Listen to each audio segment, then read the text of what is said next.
বন্ধুরা উপস্থিতির জন্য ধন্যবাদ। এক্সপ্লেন করতে চলেছি the legendary life of queen Liu পর্ব 27। যদি আবার দেখাতে থাকে প্রধানমন্ত্রী লিউশি তার বউ ইউংফুকে বলতে থাকে তাকে বেশি চিন্তা করতে হবে না, রাজমহলে তাদের মেয়েকে দেখভাল করার মতো লোক আছে। এদিকে দেখায় রাজকুমার চোং এর কক্ষে লিউবায়ু দাঁড়িয়ে আছে। রাজকুমার চোং রাজাকে দেয়া সেই ড্র্যাগন পালস স্পিটিং গান, তাতে হয়তো কিছু সমস্যা হয়েছে সেটা বারবার চেক করছে। রাজকুমার চোং এখানে একবার বায়ুকে বায়ু বলে সম্বোধন করলে সাথে সাথে তরবার করে বলতে থাকে যে সে তো সকালে জানিয়েছে শপথ করে সেই কাজগুলো করেনি, কোনোভাবেই রাজারানীকে সে হার্ম করেনি। ও যতবার যা প্ল্যান করেছিল তার মধ্যে তাদের হার্ম করার কখনোই সে মনোবাঞ্ছা রাখেনি। কদিন তো চোং তাকে তার নিজের সাথেই রেখেছিল। ড্র্যাগন স্পিটিং পালস গান, সে তো তার মাথা নির্মাণে ব্যস্ত ছিল। তাও এখানে তার দিকে অদ্ভুতভাবে তাকালে বায়ু বলতে থাকে সে জানে সে তাকে ভরসা করে না এবং তাকে সন্দেহ করে, একজন খারাপ মহিলা বলেই পরিগণিত করে। বলে তার কাছে প্রমাণ করার মতো কিছু নেই, কিন্তু সে যা বলছে একদম ঠিক বলছে। সেখান থেকে চলে যেতে গেলে রাজকুমার চোং দাঁড়িয়ে বলে সে খুব ভালো মতো জানে যে বায়ু এরকম কিছু করেনি। সে বায়ুকে এর জন্য কোনোভাবে সন্দেহ করছে না, কারণ খুব ভালো মতো জানে বায়ু খুব চতুর মহিলা, এরকম বোকা বোকা কোনো ছোটখাটো কাজ সে করবে না। এবার দেখায় রাজকুমার চোং তার নিজের কক্ষ চৌমুহা হল থেকে বেরিয়ে ড্র্যাগন স্পিটিং পালস গানটা ধরে নিচের হাতলটা ঘুরিয়ে সেটাকে ফায়ার করে। কাছে গিয়ে তখনই আতশবাজি হতে থাকে। রাজকুমার চোং আনন্দ লাফিয়ে ওঠে আর বলতে থাকে খুব ভালোভাবে সফল হয়েছে, এটা দিয়ে ভাবে বায়ুর মন ভোলাবে। পরে শান্ত হয়ে বলতে থাকে এই উপহারটা দিয়ে বায়ুকে ঠিকই সে নিজের প্রেমে ফেলে দেবে, শুধুমাত্র আরেকটু ধৈর্য ধরতে। এদিকে দেখায় জ্যোতির্বিদ বৈদ্যশালার মুখ্য আধিকারিক প্রিন্স লংগিউর কাছে রাজা অ্যাটেন্ডার সুহান এসে রাজার একটা ডিগ্রি দিচ্ছে। জানিয়ে দেয় রাজা আদেশ করেছে যে এই যে জিনিসটা ডিগ্রিটা পাঠিয়েছে সেটা সারাদিন ধরে যেন প্রিন্স লংগিউ রাজমহলে প্রসারণ করে। লংগিউ এবার সেই ডিগ্রি থেকে প্রসারণ করা শুরু করে। সেখানে রাজা ঝ্যাং লিখে পাঠিয়েছে সবাইকে রাজমহলে অনুরোধ করেছে নিজেদের পোশাকে সামান্য এক একটা করে টুকরো তারা দিয়ে সহায়তা করে রানীর সুস্থতার জন্য। দিয়ে প্যাচওয়ার্ক রূপ তৈরি করা হবে এবং সেটা রানী পরিধান করলে আগের মতো সুস্থ হয়ে যাবে। শুনে দাসী মহলের দাসীরা, শালার সৈন্যশালার পাচকরা, দুই মহারানী এমপ্রেস ডাগর এবং কনসার্ট ডাগরও নিজেদের কাপড়ের টুকরো কেটে দেয়। ডাগর প্রথমে বলে যে এগুলো তার নতুন কাপড়, তার দিতে মন চাইছে না। ডাগর কনসার্ট ডাগরকে বলে যে তারা ছোট বাচ্চা, তাদের কাছে ছোট একটা কাপড়ের টুকরো দিতে এত টালমাটাল না করতে থাকে। ডাগরও নিজের কাপড়ের টুকরো কেটে দেয়। রানী নিজের কাপড়ের টুকরো কেটে এমপ্রেস ডাগরের অ্যাটেন্ডার চুইর কাছে দিয়ে বলে যে জিয়ানলুও হলে গিয়ে সুফাংকে দিয়ে আসতে। দেখায় জিয়ানলুও হলের সামনে লাইন দিয়ে সকল মানুষ নিজেদের কাপড়ের টুকরো দিচ্ছে রানীর অ্যাটেন্ডার সুফাং এর কাছে। দেখায় রাজা ঝ্যাং নিজের চোখের সামনে দাঁড় করিয়ে সমস্ত দাসীদের দিয়ে সেই প্যাচওয়ার্ক গ্রুপ তৈরি করাচ্ছে। বলতে থাকছে যত তাড়াতাড়ি সম্ভব তৈরি করতে, সূর্যাস্ত হয়ে যাচ্ছে। এটাও বলছে সমস্ত সুন্দর শুভ ব্রাইট রং দিতে, কোনো অশুভ রং যেন ব্যবহার না করে। ক্ষণের মধ্যে সমস্ত দাসীরা মিলে সেই প্যাচওয়ার্ক গ্রুপ তৈরি করে নেয় পোশাক। রাজা নিজের হাতে করে নিয়ে গিয়ে সেই প্যাচওয়ার্ক গ্রুপ রানী জিনফিংকে পরিয়ে দেয় সুফাংয়ের সহায়ক। সুফাংকে চলে যেতে বলে রানী জিনফিংকে দীর্ঘক্ষণ সে তার নিজের সাথে নিয়ে বসে থাকে। রানীর সুস্থতা কামনা সে করতে থাকে। পর দেখায় সকাল হয়ে গেছে, রানী জিনফিং এর ঘুম ভেঙে যায় এবং সে তার অ্যাটেন্ডার সুফাংকে ডাকতে থাকে এবং রানীকে উঠে বসতে দেখে ভীষণ খুশি হয়, বলে যে সে সুস্থ হয়ে গেছে। এই বিষয়টা দেখে খুব ভালো লাগছে। জিনফিং নিজের উপর প্যাচওয়ার্ক রূপ দেখে জানতে চায় সুফাংয়ের থেকে এটা কে পাঠিয়েছে। সুফাং এখানে জিনফিংকে মিথ্যে কথা বলে যে গ্র্যান্ড চ্যান্সেলর লিউশির বাড়ি থেকে তার মা ইউংফু এটা পাঠিয়েছে। জিনফিং কথাটা শুনে ভীষণ খুশি হয়ে যায় এবং কাপড়টার গন্ধ শুকতে থাকে, কিন্তু তারপরে বলে যে সুফাং মিথ্যে কথা বলছে তাকে। সুফাং জানায় জিনফিংকে যে তার সত্যিটা বলার সাহস নেই কোনোভাবে। পরে নিজের কাপড়ে প্যাচওয়ার্ক রোবের মধ্যে রাজার কাপড়ের একটা টুকরো দেখতে জিনফিং বলতে থাকে সুফাংকে এবার সে বুঝেছে সে তাকে মিথ্যে কথা বলার সাহস কেন দেখিয়েছে। এদিকে দেখায় রাজা তার রাজ্যের সমস্ত আধিকারিকদের সাথে কথা বলছে। একজন আধিকারিক রাজা ঝ্যাংকে জানাচ্ছে যে শিউয়ের রাজ্যের সাথে এখন খুব চাপের সম্পর্ক চলছে। কদিন ধরে দেখা গেছে সেই সাম্রাজ্য থেকে দূতেরা আসছে, কিন্তু তাদের নিজেদের আবাসে থাকার জায়গারিত ভাবে তারা রাজধানীর বিভিন্ন জায়গায় লুকিয়ে চুরিয়ে ঘুরে বেড়াচ্ছে, বিভিন্ন ধরনের আচরণ করছে। ঝ্যাং বলে যে বিভিন্ন দশক ধরে সাম্রাজ্যের সাথে রঙ সাম্রাজ্যের তো সম্পর্ক ভালো ছিল, বলে এখানে চিন্তার কারণটা কি। এই আধিকারিক রাজা ঝ্যাংকে জানায় যে বিভিন্ন দশক ধরে শিউয়ের সাম্রাজ্যটি ভঙ্গ হয়ে আছে, সেখানে রাজনৈতিক সম্পর্ক একদমই টালমাটাল অবস্থা, আন্তরিক সংঘর্ষ এবং বৈদেশিক আক্রমণ খুব খারাপভাবে চলছে। এছাড়াও এখন যে নতুন রাজা সেখানে বসেছে সে খুবই হিংসাত্মক এবং খারাপ ব্যবহার জন্য কুখ্যাত। সে শুধুমাত্র এটুকু বলতে চাইছে যে তাদের রাজ্যের প্রিকশন নিতে হবে। রাজা ঝ্যাং এখানে লিউশির থেকে তার মতামত জানতে চাইলে লিউশি বলতে থাকে খুব সুন্দর, ভীষণ সুন্দর দেখতে। রাজা ঝ্যাং অবাক হয়ে লিউশির তাকানোর দিকে তাকালে পারে যে তার মেয়ে অর্থাৎ রানী জিনফিং সুস্থ হয়ে গেছে এবং ছুটে তাদের দিকেই আসছে। জিনফিং রাজা ঝ্যাং এর কাছে আসলে রাজা ঝ্যাং জিজ্ঞেস করে সেই সুস্থ হয়ে গেছে এখন আগের থেকে। জিনফিং জানে সে অসুস্থ কখন ছিল, সে একদম ঠিক আছে। জিনফিং বলে রাজা ঝ্যাংকে তার একটু প্রয়োজন আছে, তাকে তার সাথে যেতে। ঝ্যাং বলে সে একটু কাজ নিয়ে ব্যস্ত আছে, রাজ্যকার্য নিয়ে, এখানে তার প্রয়োজন আছে। উত্তরে লিউসি বলে এই বিষয়টা সে দেখে নিচ্ছে, সাম্রাজ্য মামলা সে সামলে নেবে,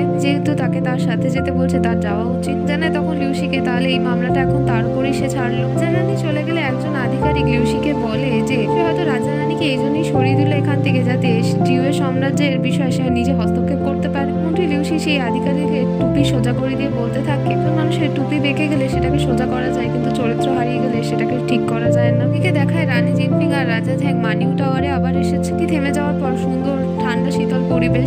জিনফিংকে এখানে আনার কারণ জানতে চাইলে জিনফিং আকাশের দিকে তাকিয়ে বলতে থাকে যে রামধনু পড়ে উঠেছে আকাশে। ঝ্যাং বলে রামধনুকে সে পরি বলে ভাব, সে কি করে জানলো যে রামধনু একটা পরি? জিনফিং বলে তার মা জিয়ানপা গ্রামে তাকে বলেছিল যতবার জিনফিং এই প্যাচওয়ার্ক রূপ পরবে ধনুর পরির জিনিসটা খুব পছন্দ, তখনই এসে তার সাথে এভাবে দেখা দেবে। তারপরে বলে রাজা ঝ্যাংকে সে খুব ভালো মতো জানে যে তার মা ইউফু তাকে মিথ্যে কথা বলতো, তবু এখানে সে তার মায়ের কথার উপর ভরসা করে। রাজা ঝ্যাং এর কারণ জানতে চাইলে জিনফিং এখানে বলে গ্রামে জিয়ানপা গ্রামের সকল বাচ্চারাও তাকে এই নিয়ে টিস করতো, যেভাবে রাজা ঝ্যাং এখন তাকে টিস করছে রামধনু পরির বিষয়টা নিয়ে। তো এখানে এই বিষয়টা হতো যে রাজা ঝ্যাংও তাকে মিথ্যে কথা বলেই প্যাচওয়ার্ক গ্রুপ বানিয়েছে এবং অ্যাটেন্ডার সুফাংকে দিয়ে তাকে বলিয়েছে যে তার মা তাকে পাঠিয়েছে। বলতে থাকে যারা মিথ্যে কথা বলে তাদের শাস্তি দিতেই হয়, তার মা তাকে এটাও বলেছে। ঝ্যাং বলে তাহলে এখানে শাস্তিটা কি? বলে তার মা যখন তাকে মিথ্যে কথা বলতো তার মাকে সে বলতো যে ব্রেস্ট পর্ক বানিয়ে দিতে। তো এখানে রাজার ক্ষেত্রে বলবে যাতে রাজা তাকে একটা চুম্বন করে। সাথে সাথে রাজা রানীর কথা মতোই কাজটা করে বসে। রানীও সেটা দেখে চমকে যায়। জিনফিং রাজা ঝ্যাংকে বলে সে এরকমটা কখনোই বলেন। ঝ্যাং বলে সে হয়তো বুঝতে ভুল করেছে, তাহলে এখানে সে রানীর ঋণী হয়ে গেল। জিনফিং সাথে সাথে রাজা ঝ্যাংকে চুম্বন ফিরিয়ে দিয়ে বলে এখন তারা বরাবর হয়ে গেছে। এদিকে দেখায় লিউসি তার অ্যাটেন্ডার ইউ এর সাথে কথা বলছে। ইউ থেকে লিউসি জানতে চাইছে যে মুয়ান প্যালেসে সমস্ত মানুষ এবং প্রত্যেকটা জায়গা ভালোভাবে সে যাঁচ করেছে। মিস্টার ইউ জানায় সমস্ত কিছু ভালোভাবে যাঁচ করার পরও কোনো সন্দিগ্ধ কিছুই পায়নি তারা। লিউসি এখানে জানায় মিস্টার ইউকে তার মানে এখানে যে ডিলটা হচ্ছে সেই সওদাটা একেবারেই ক্লিন পরিষ্কার। ইউ লিউসিকে জানায় যে এতদিন তারা যা পেয়েছে সে যা যা কাজ করে এসেছে তার উপর বলছে তো, তাই তো? সে জানায় একদম সে সেই কথাই বলছে। এখানে বিষয়টা যতটা অর্থাৎ সওদা যতটা পরিষ্কার দেখতে ততটাও পরিষ্কার না। ইউ এখানে জানতে চায় লিউসি থেকে তাহলে এরপর সে কি করবে। সে তার টেবিলের ওপরে রাখা শুয়োরছানার খাবার চেক করে নিয়ে এখানে মিস্টার ইউকে দিয়ে বলে এটা তার স্ত্রী ইউফুকে দিয়ে দিতে আর বলতে শুয়োরছানাকে দিতে, এটা নিশ্চয়ই সেই শুয়োরছানা খেয়ে নেবে। ইউ চলে গেলে সেখানে তখনই ইউচাং উপস্থিত হয়ে যায়। একটা বাক্স লিউসি টেবিলে রেখে বলতে থাকে সেই যেই ফর্মুলাটা খুঁজছিল সেই কিয়ানহুয়াফু ফর্মুলাটা সে পেয়ে গেছে। সে জানে ইউচাংকে সে তার ইচ্ছার অনেক আগে কাজ করে দিয়েছে, সে ভাবতেও পারেনি। চাং জানায় যে জিউ সাম্রাজ্য থেকে যেই যুগ মহিলা এসেছে সে চলে গেছে। এখন এই ফর্মুলা ততটাও বিশেষ না যতটা তারা ভাবছে। মন্ত্রী লিউসি সেই ফর্মুলা সূত্র দেখে বলতে থাকে এটা সাধারণ সৌন্দর্যের ফর্মুলা, এটা সেই কিয়ানহুয়াফু ফর্মুলা না। তার মনে হচ্ছে তারা হয়তো ভুল পথে খুঁজছিল বিষয়টাকে। এরকম হাজারো সৌন্দর্য সূত্র চারিদিকে ছড়িয়ে আছে, তারা যেই সে বিশেষ কিয়ানহুয়াফু ফর্মুলাটা খুঁজছিল সেটা আর কারোর কাছে না, রাজা ঝ্যাংয়ের মৃত মা কনসার্ট লির কাছে ছিল। চিকিৎসক ইউচাং লিউসিকে বলতে থাকে তাহলে এখানে লিউসি বলতে চাইছে যে যেই ব্যক্তি রহস্যটা ধরে রাখত কনসার্ট লি, যে সেই রহস্যটা জানতো কিয়ানহুয়াফু ফর্মুলা, সে এখানে বিশেষ, সূত্রটা আসলে বিশেষ না। সে বলতে থাকে তারাই শুধুমাত্র সেই ফর্মুলার পেছনে পড়ে নেই, রাজমহলে যেই ব্যক্তি তৃতীয়ভাবে কনসার্ট লির সেই কিয়ানহুয়াফু ফর্মুলার পেছনে পড়ে আছে সেও খুবই রহস্যবাদী। সম্ভবত যে এই সাধারণ সূত্রটা পাঠানো হয়েছে এটা একটা চারার মতো। কনসার্ট লির হাতের হয়তো সেই কিয়ানহুয়াফু ফর্মুলা সৌন্দর্য সূত্র খুবই ঘাতক হতে পারে, তারা আসলে সকলে খুঁজছে। চ্যাংকে জানায় যে ইউচ্যাং এর কাকাও এই সূত্রের পেছনে পড়েছিল। চ্যাং জানায় সে একজন দেশদ্রোহী ছিল, সে তাকে কাকা মনে করে না। ইউসি জানায় এটা মানতেই হবে যে রক্ত সম্পর্কে সে তার কাকাই। ইউসি জানায় ঘাতক বিষয়টা হয়তো ইউচ্যাং এর জন্য হতে পারে। ইউচ্যাং জানায় লিউসিকে সেই তৃতীয় ব্যক্তি বা রহস্যবাদী ব্যক্তি বা যেই ব্যক্তিরা এই ফর্মুলার পেছনে পড়ে আছে কোনোভাবে হোক না কেন, যদি ইউচ্যাং এর সামনাসামনি আসে বা এখানে তার ক্ষতি করার চেষ্টা করে সে কোনোভাবে পরোয়া করে না, সে দেখে নেবে তারা কি করে। সে তার হাতে থাকা সেই সূত্রটা নিয়ে দেখিয়ে বলে ইউচ্যাংকে যে এই সূত্রটা সে তার স্ত্রীকে উপহারে দিতে চায়। মুয়ান প্যালেস বন্ধ হয়ে গেছে আর তার স্ত্রীর কোনো আর উপায় নেই সেখানে গিয়ে সৌন্দর্য রূপচর্চা করার। চ্যাং বলে ঠিক আছে এই জিনিসটা সে তাকে গিফট করছে এই ম্যাডাম ইউফুর জন্য। এখানে লিউসি তার স্ত্রীকে কতটা ভালোবাসে এটা দেখে তার খুব ভালো লাগলো। দেখা উষ্ণমহল বলে লিউবাওয়ের কাছে ডুয়ান ইউং চোং এসেছে। এখানে লিউবাওকে জানাতে থাকছে তাদের মধ্যে যে এঙ্গেজমেন্টটা হয়েছে সেটা সে অস্বীকার করছে এবং অন্যদের দ্বারা প্রভাবিত হয়ে বা অন্যদের কথা ইচ্ছা অনুসারে তাকে নিজেকে বিবাহিত করতে পারে না। এখানে চিন্তায় পড়ে চোঙের থেকে জানতে চায় তাহলে কি এঙ্গেজমেন্ট সে ভেঙে দিতে চাইছে। জানা একদম সে সেটার কথাই বলছে। এখানে চিন্তিত হয়ে জিজ্ঞেস করে চোঙকে, সেই তো তাকে জানিয়েছিল যে সে যে কোনোভাবেই তাকে বিয়ে করবে, এখন আবার তার মত পরিবর্তনও তাকে জানাতে চাইছে। জানতে চায় চোঙের থেকে সে তাকে সাফ জানিয়ে দিক সে কি চাইছে। কুমার চোং এখানে লিউবাওকে জানায় যে সে কোনোভাবে এঙ্গেজমেন্টের মাধ্যমে বায়ুকে পেতে চায় না। এখানে তার আকর্ষণ এবং সংকল্প দিয়ে নিজের এফোর্টস দিয়ে বায়ুকে এখানে পেয়ে দেখাবে। বায়ু এই কথাটা শুনে ভীষণ খুশি হয়ে বায়ুকে বাইরে বের করে এনে আবার সেই ড্র্যাগন স্পিটিং পার্লস গানের হাতলটা ঘোরাতে বলে, কিন্তু সেটা আবার কাজ করতে থাকে না। আবার চেক করে বলতে থাকে কি হলো, কাল রাতে তো ঠিকই ছিল। নিজে আবার হাতলটা ঘোরালে তার মধ্যে থেকে কালো ধোঁয়া বেরিয়ে আসে এবং বায়ুর পুরো মুখে কালো করে দেয়। ভয় পেয়ে বায়ুকে বলে সে ইচ্ছা করে কোনোভাবে এই কাজটা করেনি। তারপর বায়ু তাকে তাড়া করা শুরু করে। চোঙের নাম নিয়ে চারিদিকে উষ্ণমহলে দৌড়তে থাকে দুজনে। এদিকে দেখায় রাজা ঝ্যাং তার কক্ষে কমান্ডার সুয়ের সাথে কথা বলে। কমান্ডার সু কিছু খোঁজ খবর এনে ইউচ্যাং এর বিষয়ে সেটা রাজা ঝ্যাংকে জানাচ্ছে। কমান্ডার সু বলতে থাকে যে চিকিৎসক ইউচ্যাং জিয়ানপা গ্রাম থেকেই এসেছে। তাকে সবাই জিয়ানপা গ্রামের অধিপতি বলতো। ওখানে রানী জিনফিং এর থেকে 3 বছরের বড় এবং তারা ছোটবেলার বন্ধুও ছিল। এটাও সে খোঁজ খবর নিয়ে জানতে পেরেছে যে জিয়ানপা গ্রামে তাদের নাকি ছোটবেলায় এঙ্গেজমেন্ট হয়ে গেছে। তো লিউশি যেহেতু জিনফিং কে রাজা ঝ্যাং এর সাথে বিয়ে দিয়ে দিয়েছে তাই এই জুটিটা ভেঙে গেছে। পর শেফ চাইয়ে সে রাজা ঝ্যাংকে জানাতে থাকে যে শিউ সাম্রাজ্যের কিছু তো চর এসে আমাদের ডংহাও সাম্রাজ্যে কিছু মানুষকে খুঁজে যাচ্ছে যে খুব রহস্যবাদ। তো সেই ব্যক্তিটাকে এখনো পর্যন্ত জানা যায়নি। এগুলো বিষয় এই নিয়ে প্রচলিত আছে ডংহাও সাম্রাজ্যের রাস্তায় কথা নিয়ে, এইগুলো নিয়ে সমালোচনা চলছে, চর্চা চলছে। কেউ বলছে যে রহস্যময় ব্যক্তিকে খুঁজছে সে আর কেউ না, সে হচ্ছে শিউ সাম্রাজ্য ওরাজ। আবার কেউ বলছে যে সে হচ্ছে শিউ সাম্রাজ্যের অবৈধ সন্তান। চাই বলে এখানে আর একটা বিষয় সে জানতে পেরেছে যে সাম্রাজ্যের রানীর সাথে সেখানে রাজার ঝামেলা হয়ে গেছে। যে তৃতীয় ব্যক্তির জন্য এই ঝামেলাটা হয়েছে সেই ব্যক্তি নাকি খুবই গুণী, খুবই সুন্দর দেখতে, খুবই আকর্ষণীয় একজন মানুষ। সেই রহস্যবাদী ব্যক্তি একজন খুবই বিশ্বস্ত সহযোগী ছিল সম্রাটের। কমান্ডার সুয়া শেফ চাই চলে গেলে রাজা ঝ্যাং এখানে রেগে ইউচ্যাং এর নাম নিতে থাকে। কমান্ডার সুয়া শেফ চাই পথ দিয়ে যেতে থাকলে শেফ চাই বলতে থাকে রাজা ঝ্যাং কি হয়েছে, সে এত রেগে আছে কেন। কমান্ডার সুয়া এখানে পথের মাঝখান থেকে একটা গাছের ডাল তুলে নিয়ে তাকে জিজ্ঞেস করে যে এটা কি। চাই বলে গাছের শাখের মধ্যে পাতা আছে এবং তার রং সবুজ। কমান্ডার সু বলতে থাকে এই সবুজ রংটা রাজার কাছে এখন সব থেকে বেশি তিরস্কৃত রং। চাইকে এটা মাথায় রাখতে বলে যে সবুজ জিনিস যেন পরিবেশন করা না হয় রাজা ঝ্যাংকে। হয়তো এখানে শেফ চাইয়ের মাথাও চলে যেতে পারে। পরে এখানে কমান্ডার সু হাসতে থাকলে শেফ চাই তার হাসির কারণ জানতে চাইলে কমান্ডার সু বলে যে রাজা ঝ্যাং খুব তাড়াতাড়ি বুঝতে পারবে যে তারাই আসল যে রাজা ঝ্যাংকে ভালোবাসে। এদিকে দেখায় রাজকীয় চিকিৎসক ইউচ্যাং লিউশু একাডেমিতে তার কক্ষে আছে। এখনই তার কক্ষে দরজার মধ্যে কেউ একজন নক করে দরজার সামনে একটা এনভেলপ দিয়ে যায়। দরজা খুলে ইউচ্যাং সেই এনভেলপটা তুলে নিয়ে তার ভেতরটা খুলে বের করে দেখে একটা কাগজের মধ্যে লেখা আছে যুবরাজ অর্থাৎ ক্রাউন প্রিন্স। চিকিৎসক ইউচ্যাং এর মুখে ওই জিনিসটা দেখে চিন্তার ছাপ চলে আসে। এদিকে দেখায় কনসার্ট ডাউগারের রুমে তার অ্যাটেন্ডার এসে তাকে জানাচ্ছে সেই এনভেলপটা সে দিয়ে এসেছে চিকিৎসক ইউচ্যাং এর দ্বারে। অ্যাটেন্ডার কনসার্ট ডাউগারের থেকে জানতে চায় যে কোনোভাবে সন্দেহ করেনি তো। কিত্তরে সে অ্যাটেন্ডার জানায় না, কেউ সন্দেহ করেনি, কেউ তাকে দেখেও নি। অ্যাটেন্ডার কনসার্ট ডাউগারের থেকে জানতে চায় তারা এখানে ডাইরেক্ট কেন বলে দিচ্ছে না ইউচ্যাংকে যে তার পরিচয় তারা জানে। তার থেকেও বড় কথা যে জিউ সাম্রাজ্যকে তারা আগে কেন সূচিত করছে না। তো রে কনসার্ট ডাউগার জানায় সে নিজেও জানে না সেই কাজটা কেন করলো। তো এই বিষয়টা কারোর ক্ষতি করবে না, আর তার থেকেও বড় কথা নিজেদের আগে বেঁচে থাকার পথ বাঁচিয়ে রাখা উচিত। দিকে দেখায় রানী জিনফিং স্বপ্ন দেখছে, আর স্বপ্নের মধ্যে দেখছে সে তার মায়ের সাথে মাঠের মধ্যে ঘুরে এসে অনেক মাশরুম তুলে এনেছে। আর মা ইউংফু তাকে বলছে যে রাতে তাকে মাশরুম স্টু বানিয়ে দেবে। জিনফিং সেখানে আসার উপস্থিতি বুঝতে পারে, বলতে থাকে তার মাকে সেখানে হয়তো কিছু আসছে। উত্তরে ইউংফু বলে যে সেখানে তারা একা নয়, অন্যান্য ব্যক্তিও থাকতে পারে। উনি তাদের সামনে একটা নেকড়ে এসে উপস্থিত হয়। ফেং তার মাকে তার সাথে যেতে বলে তার মা এক জায়গায় দাঁড়িয়ে চিৎকার করতে থাকে। ফেং ফিরে এসে দৌড়ে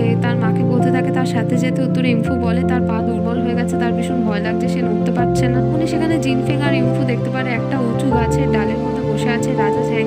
তারা দুজন তার কাছ থেকে সাহায্য চায়। তো সে এখানে তাদের দেখেও অদেখার মতো করে দেয়। উনি দেখায় দূর থেকে একটা কালো ঘোড়ার মধ্যে চেপে কোনো ব্যক্তি আসছে, কিন্তু ব্যক্তিটাকে তাকে কেউ দেখায় না। হঠাৎই এখানে স্বপ্ন ভেঙে যায়। রানী জিনফিং উঠে বসে পড়ে আর তার মায়ের বিষয়ে চিন্তা করতে থাকে। হঠাৎই এখানে জিনফিং এর কক্ষের দরজা হাওয়ায় খুলে যায় এবং তার ঘরের মোমবাতিগুলো নিভতে থাকে। আর জিনফিং তখনও তার মায়ের চিন্তা করতে থাকে ভয় পেয়ে। দিকে দেখায় হন হন করে লিউশি রাজা ঝ্যাং আর তার আধিকারিকদের সামনে থেকে লিউশিকে তার সামনে দেখা না করেই চলে যাচ্ছে। রাজা ঝ্যাংয়ের একজন সহযোগী এই দেখে রাজা ঝ্যাংকে বলতে থাকে দিন দিন সাহস বেড়েই যাচ্ছে লিউশির। রাজা ঝ্যাং সামনে আছে দেখেও তাকে অভিবাদন না জানিয়ে হাতে তলোয়ার নিয়ে ভেতরে চলে গেল। রাজা ঝ্যাং এখানে চুপই থাকে, কোনো কথা বলে না। এদিকে দেখায় প্রধানমন্ত্রী লিউশি হন হন করে লিংশু একাডেমিতে উপস্থিত হয়েছে। তাকে প্রধানমন্ত্রী বলে অভিবাদন করছে, কিন্তু কারোর দিকে সে নজর দিচ্ছে না। একজন ব্যক্তি পথের মাঝখানে এসে তাকে অভিবাদন জানালে সে তাকে ধাক্কা দিয়ে অন্য পাশে ফেলে দেয়। পরে সে তলোয়ার বের করে ইউচ্যাং এর গর্দানে ধরে বলতে থাকে তার পত্নী ইউংফুকে তার কাছে ফিরিয়ে দিতে, নাহলে সে তার প্রাণও নিয়ে নিতে পারে। চিকিৎসক ইউচ্যাং এখানে বারবার লিউশিকে বলতে থাকে সেই বিষয়ে কিছুই জানে না, হয়তো অন্য কিছুর সাথে সে গুলিয়ে ফেলছে জিনিসটাকে।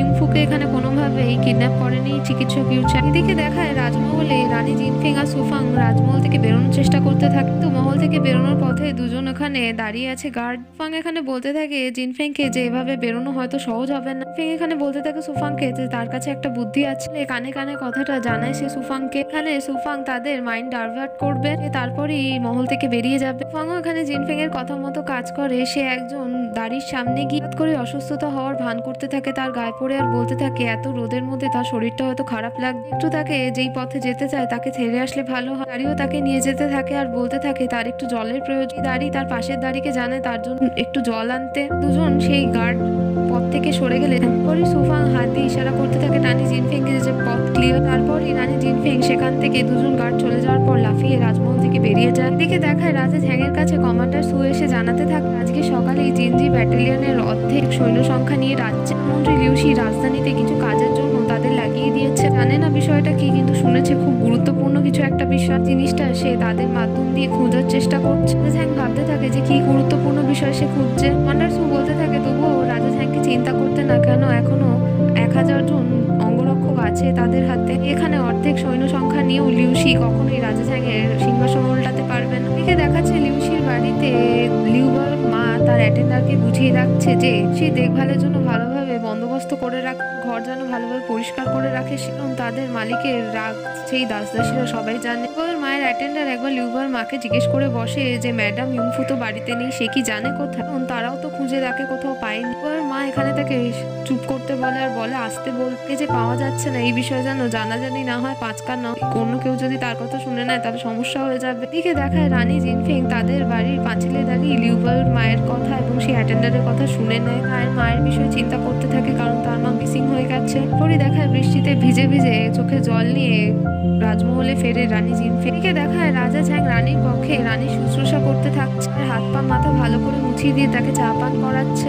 সে তাড়াতাড়ি সুস্থ হয়ে যাবে, চা পান করলে ভালো লাগবে। তারপর সমস্ত দাসদাসীদের পাঠিয়ে দিয়ে রাজা ঝ্যাং জিজ্ঞেস করতে থাকে যে কি ঘটনা ঘটেছে আজকে। ফেং কেঁদে কেঁদে রাজা ঝ্যাংকে বলতে থাকে যে তার মাকে কেউ কিডন্যাপ করে নিয়ে তরবর করে এটাও বলতে থাকে যে তাদের গ্রামের এই কিছু কিছু লোকের নাম নিয়ে বলে যে এর ছাড়া আর তো তার মায়ের কেউ শত্রু নেই। রাজা ঝ্যাং চমকে উঠে বলতে থাকে যে এতজন শত্রু বাঁধিয়ে নিয়েছে ম্যাডাম ইউংফু। রাজা ঝ্যাং বলতে থাকে যে ম্যাডাম ইউংফু এখানে লিউশির অর্থাৎ প্রধানমন্ত্রীর স্ত্রী, কেউ তার দিকে আঙুল তোলার সাহস পাবেন, তাকে বেশি চিন্তা না করতে হয়তো ম্যাডাম এদিক ওদিক কোথাও গেছে। ফেং বলতে থাকে যে তার মা মিসিং হয়ে গেছে, এদিক ওদিক কোথাও যায়। রাজা ঝ্যাং অন্যান্য লোকের কাছে সে প্রধানমন্ত্রী লিউশির পত্নী হতে পারে, কিন্তু জিনফেং এর কাছে সে তার মা, সে চিন্তা কেন করবে না। রাজা ঝ্যাং বলতে থাকে জিনফেংকে যে বিষয়টা হয়তো রাজ্যের সাথে সম্বন্ধিত হতে পারে। লিউশি এখানে রাজ্যের প্রধানমন্ত্রী, সে যদি এখানে জিনফেং এর মাকে খোঁজারও চেষ্টা করে কেয়ারলেসের মতো কোনো কাজ করতে পারবে না, ধৈর্য ধরে তাকে কাজ করতে হবে। পরে জিনফেং এখানে রাজা ঝ্যাংয়ের থেকে সরে গিয়ে বলতে থাকে যে স্বপ্নে সেই মুখটাই দেখেছে। এখানে সে রাজা ঝ্যাংয়ের মুখের কথা বলে, তারপরে সে তুলে ধরে রাজা ঝ্যাংকে নিজের কক্ষ থেকে বের করতে করতে বলতে থাকে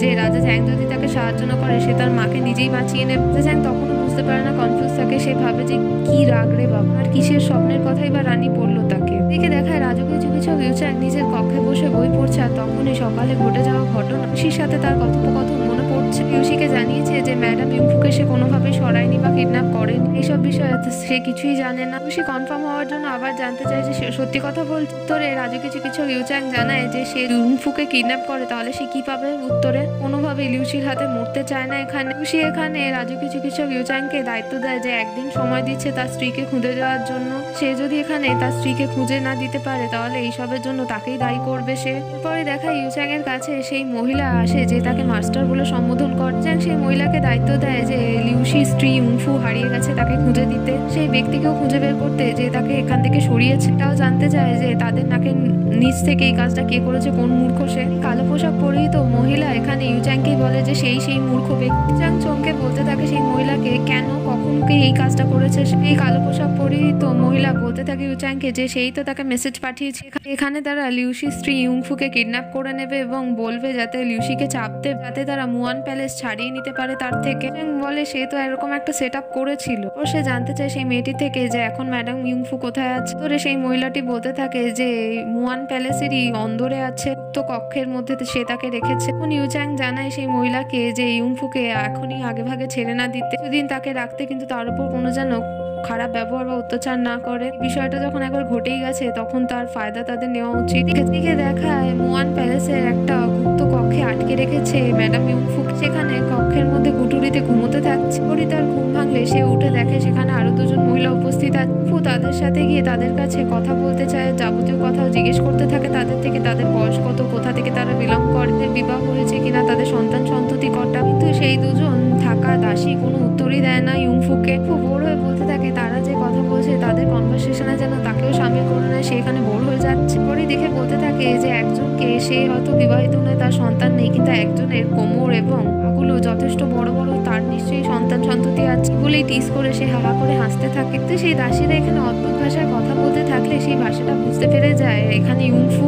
সেই ভাষায় তাদের উত্তর দেয়। দাসীরা বলতে থাকে সে তাদের মধ্যেই একজন। ইউংফু দৌড়ে এসে তাদের জড়িয়ে ধরে বলে হ্যাঁ সে তাদের মধ্যেই একজন। জড়িয়ে ধরে উৎসাহী হওয়ার পর সে পকেট থেকে কার্ড বার করে বলে সে তাদের সাথে এখন খেলবে। পর তারা তিনজনই উৎসাহী হয়ে কার্ড খেলতে শুরু করে। দিকে দেখায় জ্যোতির্বিদ বৈদ্যশালার মুখ্য আধিকারিক ড্রামস বাজাচ্ছে লংগিউ প্রিন্স। উনি তার কাছে মহারানী জিনফিং এসে আবার আবদার করতে থাকে কার্ডের ভবিষ্যৎ দেখার জন্য। লংগিউ বলে সে তো তাকে আগেই জানিয়ে দিয়েছে যে বছরে 2 থেকে 3 বারই সেই কাজটা করতে পারে, এর বেশি পারে না। তো তারপরও জোরাজুরি করলে প্রিন্স লংগিউ কার্ড নিয়ে বলতে থাকে ফেং যে কার্ডটা তুলেছে এই কার্ডটার মানে হচ্ছে যে সকলেই সৌন্দর্য পছন্দ করে, সৌন্দর্য এখানে চায়, তাই এখানে কার্ডের মানে দাঁড়াচ্ছে যে রানী জিনফিং এর নিজের ত্বক এবং রূপ পরিচর্যা করা উচিত। এখানে দোনমনো করতে থাকে আর বলতে থাকে এটা হয়তো সঠিক কার্ড না। লংগিউ বলে জিনফিং এখানে অনুচিত ব্যবহার করছে, সে তো তাকে আগেই জানিয়ে রেখেছিল বিষয়টা। তারপর সেখান থেকে তাকে পাঠিয়ে দিল। লংগিউ আবার কার্ডটা দেখতে থাকে। কার্ডের মধ্যে লেখা ছিল সীমিত মুয়ান প্যালেস কুপন। লংগিউ বলতে থাকে এটা তো তার নিজের টাওয়ার কার্ডের মধ্যে একটা না। দিকে দেখায় মনমরা হয়ে জিনফেং পথ দিয়ে যেতে থাকলে তখনই রাজকীয় চিকিৎসক ইউচ্যাং এসে তার পথে বাধা হয়ে দাঁড়ায়। ফেং জানে ইউচ্যাংকে তার পথ না আটকাতে তার মাথার এখন ঠিক নেই। ইউচ্যাং জানতে চায় জিনফেং এর থেকে তার মাথায় কি হয়েছে। উত্তরে জিনফেং জানায় কিছু হয়নি, তার পথ ছেড়ে দিতে। ফেং রেগে বলতে থাকে ইউচ্যাংকে তার কি প্রয়োজন, সে তাকে কেন বারবার বিরক্ত করছে। ইউচ্যাং বলতে থাকে সে এখন লিংশু একাডেমিতে ত্বক পরিচর্যার জন্য একটা নতুন প্রসাধনী আবিষ্কার করেছে, শুধুমাত্র এটাই চাইছে জিনফেংকে তার সাথে নিয়ে গিয়ে সেটা ব্যবহার করতে। ফেং রাজি হয় না, বারবার ডিনাই করতে থাকে। আর এখানে ইউচ্যাং তাকে বারবার জোরাজুরি করে টেনে নিয়ে যেতে থাকে তার নিজের সাথে। আর এই দৃশ্যটা দূর থেকে দাঁড়িয়ে অ্যাটেন্ডার সুয়ান আর রাজা ঝ্যাং দেখে নেয়। সুয়ান রাজা ঝ্যাংকে তাদের দুজনের ব্যাপারে কিছু বলতে গেলে রাজা ঝ্যাং বলে তাদের দুজনকে একা ছেড়ে দিতে আর তাদের বিষয়ে কিছু না বলতে। পরে বলতে থাকে সোয়ানকে যে কাজটা করতে দিয়েছিল সেটা কি সে তৈরি করে ফেলেছে। উত্তরে সোয়ান জানে হ্যাঁ। ফেংকে সাথে নিয়ে ইউচ্যাং তার কাছে এসে বলতে থাকে যে মুয়ান প্যালেস বলে একটা জায়গা আছে, সেখানে যে সৌন্দর্য উপচার পাওয়া যায় তার থেকে অনেক কম দামে গুণমান সম্পন্ন উপচার দিয়ে তৈরি করেছে ইউচ্যাং সেই ফেস মাস্ক, সমস্ত প্রসাধনীগুলো। সবাই এখানে সৌন্দর্য আরো বাড়াতে চায়। ইউচ্যাং এখানে নিজে গ্যারান্টি দিয়ে বলছে যে এই প্রসাধনী ব্যবহার করার পর জিনফিং আরো বেশি সুন্দর হয়ে যাবে। উত্তরে জিনফিং বলে সে আর বেশি সুন্দর হতে চায় না। ইউচ্যাং বলে জিনফিংকে আগে আর একবার ভালোভাবে তাকে ভেবে দেখতে। তখনই জিনফিং এর এখানে কিছুক্ষণ আগে প্রিন্স লংগিউর কথা জিনফিংকে বলা আর প্রধানমন্ত্রী লিউশির বাড়িতে রাজা ঝ্যাং এর বলা কথা, তার মা বলা, সেগুলো মনে পড়তে থাকে। ফেং তখনই সেখানে হেসে উঠলে ইউচ্যাং বলতে থাকে ভালো হয়েছে, এবার সে বুঝে গেছে, এবার তাড়াতাড়ি ফেসিয়াল ট্রিটমেন্ট নিয়ে নিতে। ইউচ্যাং এখানে বলতে থাকে জিনফেংকে যে এরপর যখন ম্যাডাম ইউংফু অর্থাৎ জিনফেং এর মায়ের সাথে তার দেখা হবে তার মা তাকে অর্থাৎ জিনফেংকে দেখে চিনতেই পারবে না। বলতে থাকে হেসে যে ইউচ্যাংকে সে আবার কি বললো, আবার কথাগুলো বলতে থাকে সে তার মায়ের বিষয়ে কথা বলছি। ফেং বলে না, তার আগে কি কথাটা বলেছে। উত্তরে ইউচ্যাং জানায় যে সবাই সৌন্দর্য চায়। ফেং হেসে হেসে বলতে থাকে একদম ঠিক কথা, সে ঠিক কথাটাই বলেছে। এখানে কনফিউজ হয়ে যায়, জিজ্ঞেস করে যে কি বলতে চাইছে জিনফিং, সে কিছু বুঝতে পারছে না। উত্তরে জিনফিং জানে সে খুব ভালো কাজ করেছে। এমনই সকল গল্প জানতে আমাদের চ্যানেলের সঙ্গে থাকুন।